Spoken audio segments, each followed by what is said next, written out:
आप सबका ड्रीम है क्लास 12 बोर्ड एग्जाम्स में अच्छा परफॉर्म करना। आई एम श्योर आप में से कोई भी ऐसा नहीं होगा जो ये सोचता होगा कि सर मेरे को सिर्फ 60% लाने हैं, मेरे को सिर्फ 70% लाने हैं।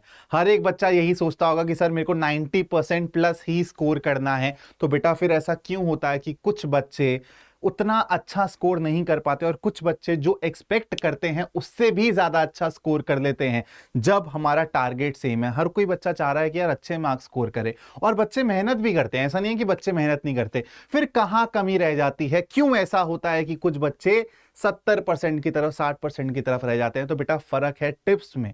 आप लोगों को थ्रू आउट द ईयर कुछ स्ट्रैटेजी फॉलो करनी पड़ती है, कुछ टिप्स का ध्यान रखना पड़ता है और इन्हीं के बारे में मैं आपको इस वीडियो में बताने वाला हूं। कुछ ऐसी बातें करूंगा, अगर आप उसको through out the year follow करते हो तो आई एम श्योर आप उस ही ग्रुप में लैंड करोगे जो कि 90% से ऊपर वाले बच्चे होते हैं ना, कि जो एम किया है सर वो लाके दिखाया।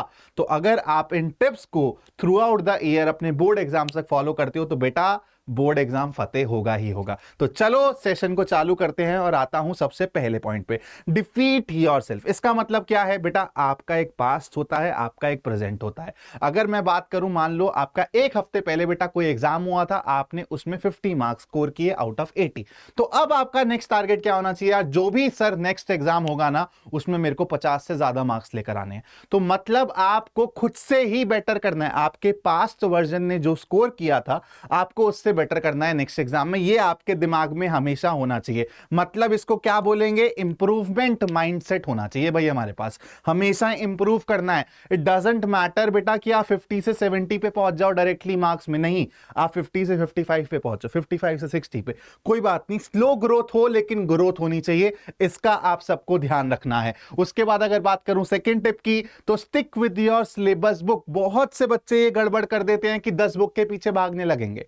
आपको नहीं करना है, आपको रेलेवेंट बुक से पढ़ना है। आपका बेसिक है एनसीईआरटी, एनसीईआरटी के बेसिस पे ही पेपर बनता है। और जो एनसीईआरटी की सप्लीमेंट बुक्स होती है जिसमें एनसीईआरटी एग्जाम्पलर सबसे इंपॉर्टेंट है, इन्हीं से आपका पेपर आने वाला है। तो आपको पता होना चाहिए कि आपका प्राइमरी फोकस इन्हीं बुक्स पे रहना चाहिए। आप लोग मत भागो 10 बुक्स के चक्कर में, क्योंकि वो सिर्फ और सिर्फ आपका टाइम ही बर्बाद करेगी। उसके बाद अगर मैं थर्ड टिप पर आऊं बेटा, तो be careful with your weak points. देखो यार, हर एक इंसान के ना कुछ वीक पॉइंट्स होते हैं। अगर मैं बात करूं, हो सकता है कि आपको एक सब्जेक्ट में बहुत ज्यादा इंटरेस्ट डेवलप हो रहा हो और एक सब्जेक्ट उतना इंटरेस्टिंग ना लगता हो, या फिर यह भी हो सकता है बच्चों की एक सब्जेक्ट में किसी सब टॉपिक्स में आपको बहुत ज्यादा अच्छे से चीजें समझ आ गई, कुछ चैप्टर्स उतने इंटरेस्टिंग नहीं लगे। तो क्या करोगे भाई? जो इंटरेस्टिंग नहीं लग रहा उसको बोलोगे चल बाय बाय, निकल जा, मेरे को कोई मतलब नहीं है तेरे से, टाटा बाय बाय। नहीं, आपको अपने वीक पॉइंट्स को, वीक टॉपिक्स को, वीक सब्जेक्ट को, जो भी आपको लगता है कि यार इसमें मेरा थोड़ा सा सर हाथ ढीला है,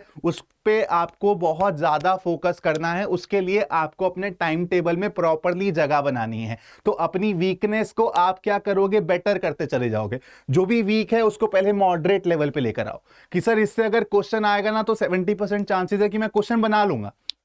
फिर जब उस पे आप बार बार देखो बेटा, सबसे बढ़िया क्या होता है, जैसे आपने मेरे को बताया कि सर मेरे को ना एप्लीकेशन ऑफ डेरिवेटिव्स बहुत प्रॉब्लम होती है, तो मैं क्या करूंगा, आपको एक 25 क्वेश्चन का सेट दे दूंगा और आपको बोलूंगा कि ये क्वेश्चन कर लो। उसमें आपके हर एक टाइप के क्वेश्चंस कवर हो जाएंगे। जब वो 25 क्वेश्चन आप कर लोगे तो अपने आप ही आपने अपनी वीक चीज पे बार बार काम कर लिया। ऐसे ही आपके वीक पॉइंट सुधरने वाले हैं जब आपको पता होगा। पहले तो आप फिगर आउट करो कि क्या चीज में आप वीक हो, फिर उस वीक चीज पे आप बार बार काम करते चले जाओ। अपने आप ही आपको पता चलेगा यार सर मेरी वीकनेस खत्म हो गई है।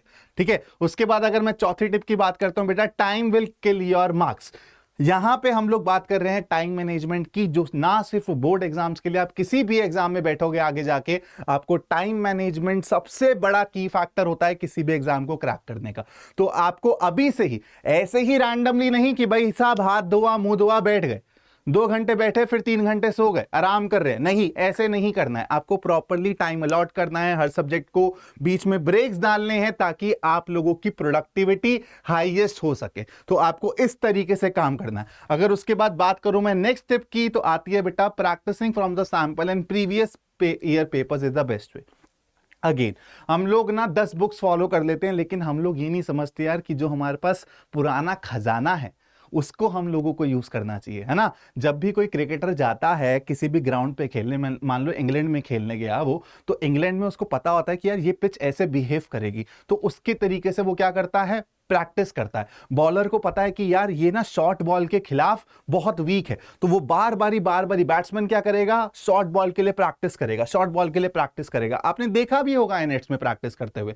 तो मतलब आपके जो पुराना एसेट है, पुराना खजाना है, यानी प्रीवियस ईयर क्वेश्चंस, जहां से ही इंस्पायर्ड क्वेश्चन आपको अपकमिंग ईयर्स में आने को देखने वाले हैं, तो आपको उस पर फोकस बहुत अच्छे से करना पड़ेगा। और यहां पे आप लोगों को सैंपल पेपर्स भी बिकॉज ऑफ टाइम मैनेजमेंट उस पर ध्यान देना पड़ेगा। उसके बाद बात करूं छठी टिप की, तो भाई इंग्लिश, यहां पे बहुत प्यारी बात लिखी हुई है यार। हम लोग physics, chemistry, maths, biology, accounts, economics, BST, इन सब पे ध्यान दे देते हैं कि यार मेन सब्जेक्ट है ना, रोज क्लास भी ले लेंगे। और हम लोग को बाद में लगता है यार इंग्लिश को तो हमने टाइम ही नहीं दिया।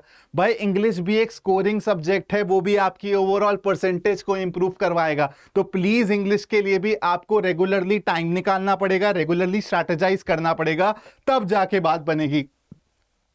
मेंटेन योर बॉडी क्लॉक, इसका क्या मतलब है भाई, रेस्ट बहुत इंपॉर्टेंट है, ब्रेन के लिए भी, बॉडी के लिए भी, वरना आप एग्जॉस्ट हो जाओगे। स्टूडेंट लाइफ में बेटा ये बहुत स्ट्रेसफुल टाइम होता है। बोर्ड ईयर हो गया या फिर आप किसी कॉम्पिटिटिव एनवायरनमेंट में भी घुसते हो तो स्ट्रेसफुल है, क्योंकि आपको दिखता है कि यार रोज मेरे को अच्छा करना है, रोज मेरे को प्रोग्रेस करनी है। तो आपके लिए बॉडी क्लॉक बहुत इंपॉर्टेंट हो जाती है कि आप कितने टाइम सो रहे हो, कब सो रहे हो। ये नहीं कि आप फोनों में लगे हुए हो और रात में 3 बजे सो रहे हो, तो बेटा अगले दिन आपका पूरा का पूरा दिन जो है वो अनप्रोडक्टिव चला जाएगा। तो इस बात को आपको थ्रू आउट द ईयर ध्यान देना है। ऐसे नहीं कि सर 7 दिन किया फिर अगले 7 दिन पूरा का पूरा बेड़ा गर्क, नहीं, इसको रेगुलरली फॉलो करना है। हर एक टिप को आपको through out the year follow करना है बच्चों। उसके बाद अगर मैं 8वें टिप की बात करूं, फाइंड द स्कोरिंग सेक्शंस। अब अगर हमको अपने वीक पॉइंट्स पता होने चाहिए, तो बेटा हमको यह भी तो पता होना चाहिए कि सर मेरे बेस्ट एरियाज कौन से हैं। अगर सर उसने मेरे बल्ले के नीचे बॉल दे दी ना, तो मैं छक्का ही मारूंगा। तो ऑब्वियस सी बात है, हर सब्जेक्ट में आपके कुछ फेवरेट चैप्टर्स होंगे, फेवरेट टॉपिक्स होंगे, आपको उसको और बढ़िया करना है और मजबूत करना है। आप भले ही इन चैप्टर्स की प्रैक्टिस रेगुलरली करते रहना, चाहे आप इसको वैसे रिवाइज बहुत कम कर रहे हो क्योंकि आपको पता है कि यार इसमें मेरा हाथ बैठ गया, सर ये टॉपिक मेरे को अच्छे से कवर हो गया, लेकिन ड्यूरिंग द प्रैक्टिस आवर्स आपको इन चैप्टर्स को, इन टॉपिक्स को जरूर इंक्लूड करके पढ़ना है, क्योंकि यहां से आप लोगों को क्या होगा, इजी मार्क्स मिलेंगे। जितना बेटा आपको पेपर, अगर आप कभी एनालाइज किया है ना प्रीवियस ईयर पेपर्स को, तो आपको पता है कि यार आपका 80-85% जो पेपर आता है वो बहुत ईजी लेवल पे ही आता है। सिर्फ 15 से 20% पेपर होता है जो मॉडरेट और टफ कैटेगरी में होता है। तो 85% जो आपके पैटर्न है, 85% जो आपके एक नंबर ऑफ क्वेश्चंस है, उसमें तो आप लोगों को सबसे पहले अच्छा करना पड़ेगा ना, फिर आप 15-20% के बारे में सोचोगे। तो इस पे आप ध्यान देना। उसके बाद आता है create your own study notes, बहुत ज्यादा इंपॉर्टेंट है। बच्चे इसको बहुत नेग्लेक्ट कर देते हैं, बोलते हैं सर क्या फायदा, लाइव हम लोग पढ़ रहे हैं, ऑलरेडी वो यूट्यूब पे पढ़ा हुआ है, तो मेरे को कोई दिक्कत होगी तो सर मैं सेशन दोबारा खोल के देख लूंगा। बेटा इस चीज को समझो, सेशन को दोबारा खोल के देखोगे, उस तक जाओगे, दोबारा उसको समझने की कोशिश करोगे, पीछे देखोगे, आगे देखोगे, यूट्यूब पे आओगे तो 2 वीडियो से और ज्यादा डिस्ट्रैक्ट हो जाओगे। भुवन बाम की वीडियो देख लोगे, कैरी मिनाटी की वीडियो देख लोगे, और एंड में पता चलेगा सर एक 15 मिनट का वीडियो देखने के लिए 2 घंटे 2.5 घंटे खराब हो गए हैं। तो इसलिए नोट्स बहुत ज्यादा इंपॉर्टेंट है, क्योंकि नोट्स आपको कंसाइज तरीके से समराइज्ड एक अच्छा सा पिक्चर दे देते हैं कि यार इस चैप्टर में सर ने जब लेक्चर लिया था तो ये चीजें सर ने इंपॉर्टेंट तरीके से बताई थी कि क्वेश्चन यहां से फॉर्म होता है। वो चीजें बहुत इंपॉर्टेंट है जो आप अपने नोट्स में डालोगे, और नोट्स को बहुत पर्सनलाइज तरीके से बनाना होता है। ऐसा नहीं है कि आपने एनसीईआरटी को लाइन बाय लाइन लिख लिया, बेटा फिर तो एनसीईआरटी है ना, फिर आपके नोट्स का फायदा क्या हुआ। Notes has to be very personalised. आप अपनी लैंग्वेज में लिखो, मराठी, गुजराती, जो मन कर रहा आपका लिखो, लेकिन उसमें इंपॉर्टेंट कीवर्ड्स अपनी लैंग्वेज में लिखो कि सर ने बताया था, इससे बोर्ड एग्जाम्स में लास्ट 4 साल से क्वेश्चन आ रहा है। ये सब चीजें इंपॉर्टेंट है जो आपको अपने नोट्स में मेंशन करनी है। उसके बाद अगर बात करूं बेटा, ऑप्ट फॉर ग्रुप स्टडी। इससे क्या होता है बेटा, कभी कभी होता है कि हम जब अकेले पढ़ते रहते हैं ना, तो हम लोग बहुत मोनोटोनस फील करते हैं कि सर उतना मजा नहीं आ रहा, बोरियत हो रही है। फिर हम लोग 4-5 दिन का गैप ले लेते हैं, लेकिन गैप नहीं लेना है। क्या करो, if you need a change, अपने दोस्तों के साथ पढ़ लो जाके, है ना, ग्रुप स्टडी कर लो। उससे क्या होगा, आप लोग कुछ सामने वाले को सिखाओगे, सामने वाले से सीखोगे, तो मजा भी आता है और एक तरीके से आपको नई चीजें सीखने को भी मिलेंगी। और ये बेस्ट तरीका होता है बेटा, अगर आप किसी को सिखा रहे हो ना, तो आपका अल्टीमेटली रिवीजन हो रहा है।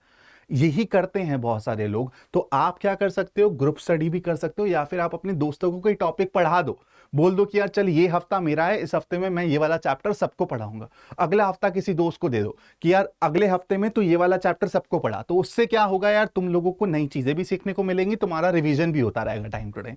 उसके बाद अगर मैं बात करूं 11th टिप की, तो सबसे ज्यादा इंपॉर्टेंट है यार कि आपको अपना स्मार्टफोन, लैपटॉप, इसको बेनिफिट के लिए यूज करना है। आप लोग क्या करते हो यूजुअली, रील्स के चक्कर में, शॉर्ट्स के चक्कर में आप बहुत ज्यादा टाइम वेस्ट करते हो, फिर एंड ऑफ द डे आप रिग्रेट करते हो उसी चीज को। तो आपको प्लीज बहुत सतर्क रहना है, कॉन्शियस रहना है। ये सब चीजें आपकी कॉन्शियस एनर्जी ही करवा सकती है। मैं जितना मर्जी बोल लूं, जब तक आपको खुद से अंदर ये फील नहीं आएगी नहीं मेरे को मेरा टाइम सही जगह, सही रिसोर्सेज पे लगाना है, तब तक आप इससे नहीं बच पाओगे। बहुत बड़े बड़े लोग इस चक्कर में फंस जाते हैं, ठीक है। तो आपको इसका बहुत ध्यान देना है थ्रू आउट द ईयर। और लास्ट टिप की बात करूं तो बेटा सबसे इंपॉर्टेंट है कंसिस्टेंसी और रिवाइज करते रहना कंसिस्टेंटली, क्योंकि सिलेबस बहुत ज्यादा है। तो होता है कि यार 2 चैप्टर स्टार्टिंग में पढ़े थे, बहुत अच्छे से समझ आए, लेकिन नेक्स्ट 2 चैप्टर किए तो सर पिछले 2 चैप्टर गायब होते हुए दिख रहे हैं। तो आपको अपने पुराने चैप्टर्स की प्रैक्टिस रेगुलरली करते रहनी पड़ेगी। नोट्स बनाए हैं तो नोट्स को आप हफ्ते 1.5 हफ्ते में देखते चले जाओ, ताकि आपको पता चले कि ये चीजें इंपॉर्टेंट थी, और फिर क्वेश्चन आप रेगुलरली प्रैक्टिस करते चले जाओगे तो कॉन्सेप्ट्स अपने आप ही आपके सारे रिवाइज होते चले जाएंगे। अब ये जो सारी मैंने टिप्स बताई हैं, ये 10 दिन, 15 दिन, 20 दिन के लिए नहीं है भाई। अभी हो गया जुलाई, आपका मार्च अराउंड एग्जाम होता है। तो जुलाई से मार्च आपको through out the year, through out your curriculum in tips को फोकस करना है। तभी आप वो 90% से ऊपर वाली रेंज वाले बच्चों के अंदर आ पाओगे। आपका भी ड्रीम हायर है, आपका भी ड्रीम है कि सर मैं अच्छा स्कोर करूं। कोई भी लो स्कोर करने वाला ड्रीम नहीं देखता है, लेकिन फिर भी हम लोग फंस जाते हैं उस लो स्कोर के चक्कर में, क्योंकि हम लोग मेहनत नहीं करते। और मैं ऑनेस्टली बोलूं तो यार हर बच्चा अपने लेवल पे ना मेहनत करता है, बस मेहनत की एक डायरेक्शन सही होनी चाहिए। सही टिप्स को फॉलो करके, सही स्ट्रैटेजी को फॉलो करके अगर आप लोग पढ़ोगे जो मैंने आपको इस सेशन में बताई, तो बेटा पक्का आपकी बात बन जाएगी। ऐसे और सेशन इस चैनल पे आप लोगों के लिए आते रहेंगे, तो चैनल को सब्सक्राइब जरूर कर देना और कमेंट्स में बताना कि यार ये टिप्स आप लोग फॉलो करने वाले हो नहीं करने वाले। और अगर ऐसा ही कोई और आपको सजेशन चाहिए मेरी साइड से, तो आप मेरे को कमेंट बॉक्स में बता सकते हो। बाकी ये था मैं आपका mathematics mentor Gagan Makkar with 12 tips to score highest in class 12 board exams. Thank you guys, bye bye.